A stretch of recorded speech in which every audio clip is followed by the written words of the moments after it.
Hello, myself Ashiraj Chandil, and according to our previous lectures, we have studied about the variance analysis, introductions of variance analysis, and what is significance of variance analysis, and then principles. But what should we have to follow, and what kind of standards we should set to get appropriate variance analysis and to get a proper result, right? To get a proper differences, proper variances of variance, right? To managed cost, right? So for this thing, now we are teach you about the setting standards and what kinds of standards we should follow and set the standards to get proper analysis of variances. रहिए, चलिए तो हम लोग यहाँ पे start करते हैं. Main thing हम यहाँ बात करते हैं like in early lecture we have studied about prerequisites standards, prerequisites causes, right, by which we should get proper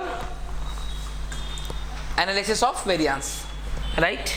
ठीक है, like जैसा कि हम लोगों ने पढ़ा था, it should be meaningful and accurate, right? And another is like operating conditions, right? Operating conditions is controllable, right? अगर वो controllable है तो हम easy way में उसे निकाल सकते हैं.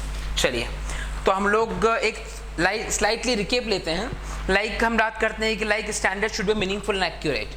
तो हम जो स्टैंडर्ड्स यहाँ पे सेट कर रहे हैं उसके बारे में सबसे इंपॉर्टेंट चीज़ क्या आती है? मीनिंगफुल एंड एक्यूरेट होना चाहिए. सेकंड कंडीशन आप लोग के पास आती है जो कि होती है आपकी precise and correct. It means operating condition की अगर मैं बात करूँ तो वो कंट्रोलेबल होना चाहिए. बिकॉज अगर if it will be controllable so we will get a proper differences, right, according to our attained performance and desired performance. इसकी हम लोग जो प्रॉपर जो वेरिएंसेस जो होंगे वो देखने को हमें मिलते हैं. चलिए तो इसके लिए हम लोग स्टैंडर्ड्स की बात करते हैं. लाइक मैं बात कर सकता हूँ एक्यूरेसी ऑफ स्टैंडर्ड्स. स्टैंडर्ड जो आप सेट करते हैं उसकी एक्यूरेसी कैसी होना चाहिए? Accuracy of standards. तो हम जो स्टैंडर्ड सेट करते हैं, right, to attain proper variance analysis, right, तो for this thing at which level and at what kind of accuracy, right, should be for getting a proper analysis. तो variances must be based upon scientifically established standard. सबसे पहली बात कैसी होती है इसके अंदर, कैसे होना चाहिए?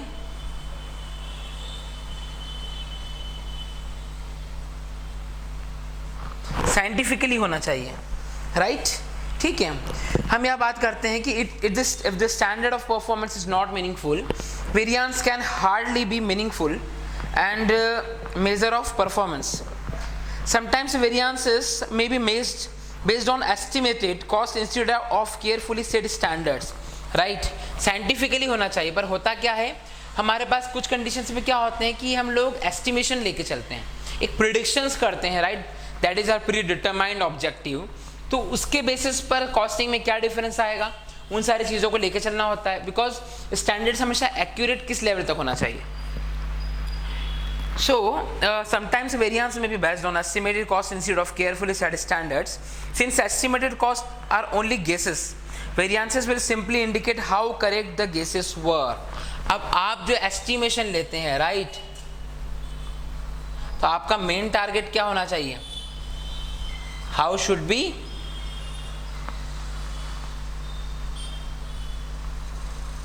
करेक्टेड और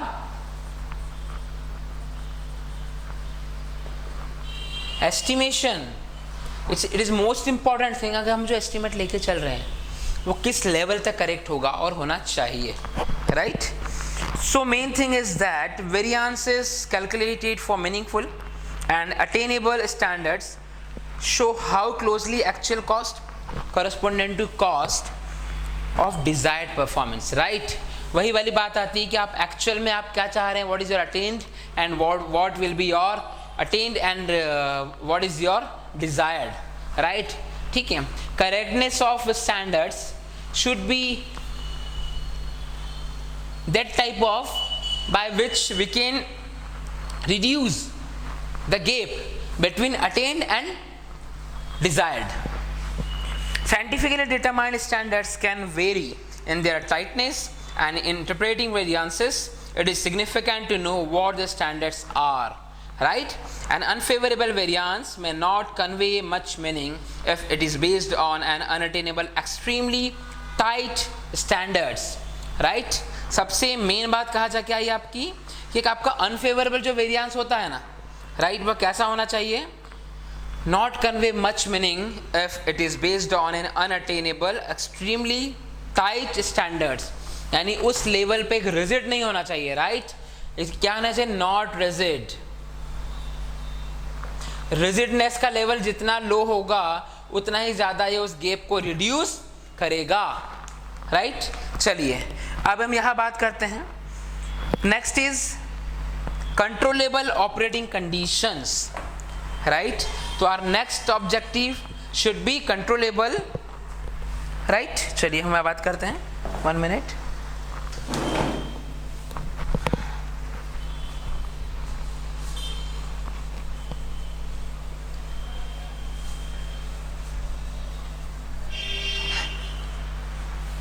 नेक्स्ट हम लोग यहाँ पर चेक करते हैं कंट्रोलेबल. हमारे जो स्टैंडर्ड्स हम बनाएंगे उसके लिए हमें क्या देखना होता है? Controllable operating conditions. Controllable operating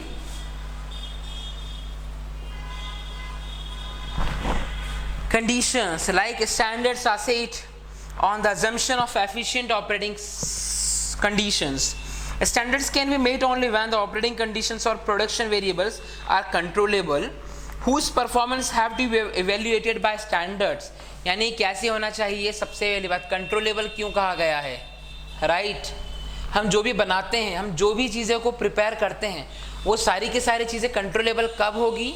जब आप मेन चीज़ क्या करते हैं यहाँ पर, आप जब सबसे इंपॉर्टेंट चीज़ आपके पास क्या आती है कि जो कैसी होना चाहिए आपके पास?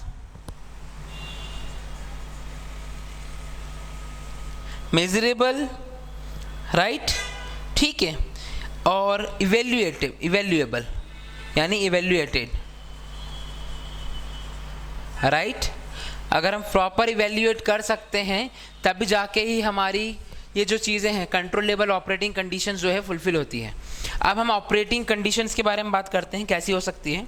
For example, to be efficient in his operation an individual would like that good quality of materials, necessary equipments and other facilities are made available. सबसे पहले हमारे फिक्स्ड assets अरेंज होना चाहिए. प्रॉपर रिक्वायर्ड मटेरियल जो भी हम लोग predictions करते हैं according to our desired performance, वो हमारे पास अवेलेबल होना चाहिए. And necessary equipments, it is most important thing. Right? And variance will be fail to reflect inefficient performance of individual do not have any control over operating conditions. तो सबसे पहली बात आती है इवैल्यूएशन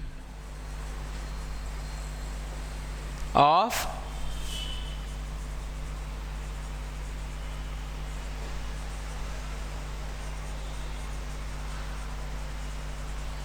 इंडिविजुअल परफॉर्मेंस. तो जो आपका individual performance होता है ना, वहाँ कैसा होना चाहिए? आपका इवैल्यूएशन होना चाहिए. राइट? चलिए हम यहाँ बात करते हैं. तो हम यहाँ कंप्लीट करेंगे इसे कि जो भी आपके स्टैंडर्ड्स हो वो अकॉर्डिंग टू योर रिसोर्सेस आपके सेट होना चाहिए. If your resources is lesser than your predetermined objectives, so you should arrange, right, in a proper manner according to your need and wants and your desired performance, not your desired performance, your desired production. Right? चलिए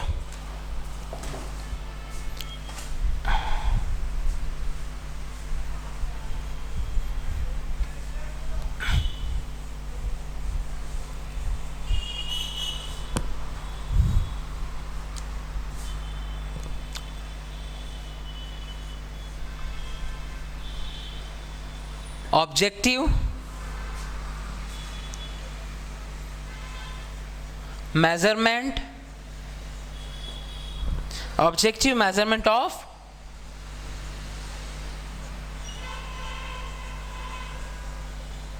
performance, right? Objective measurement of performance means what? आप जब standard set करते हैं, right, for your predetermined goal to attain your predetermined goal and your actual performance, और आपके predetermined performance और आपके हम बात कर सकते हैं आपके desired जो आपका performance होता है, इसकी गैप को फुलफिल करने के लिए हम लोग क्या करते हैं, आपके जो ऑब्जेक्टिव होना चाहिए वो मेजरेबल होना चाहिए, राइट? तो इसका मेजरमेंट अगर प्रॉपर होगा, अब मेजरमेंट कैसे प्रॉपर होगा, राइट?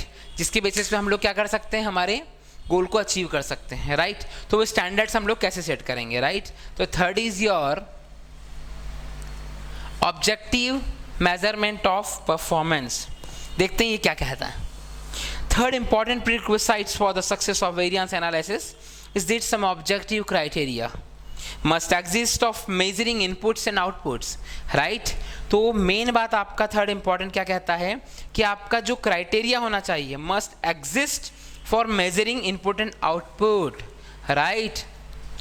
तो आपके ऑब्जेक्टिव्स क्या होना चाहिए, must exist,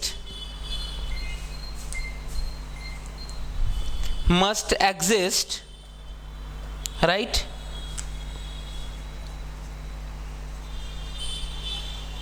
To attain input and output criteria, right? सबसे मेन बात ही जाके होती है कि this implies that cost should be classified and recorded in the unbiased and systematic manner. The quality of output should be clearly defined, right? The quantitative measurement of output should be accurate and what constitutes poor quality output should be defined. आपको clear होना चाहिए कि आपका production level कहाँ तक जाएगा and at what level you should attain your output, your quantitative measurement. चलिए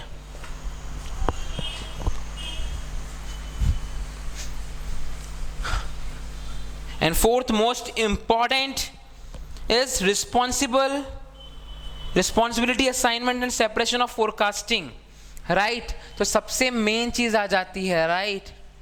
That is separation of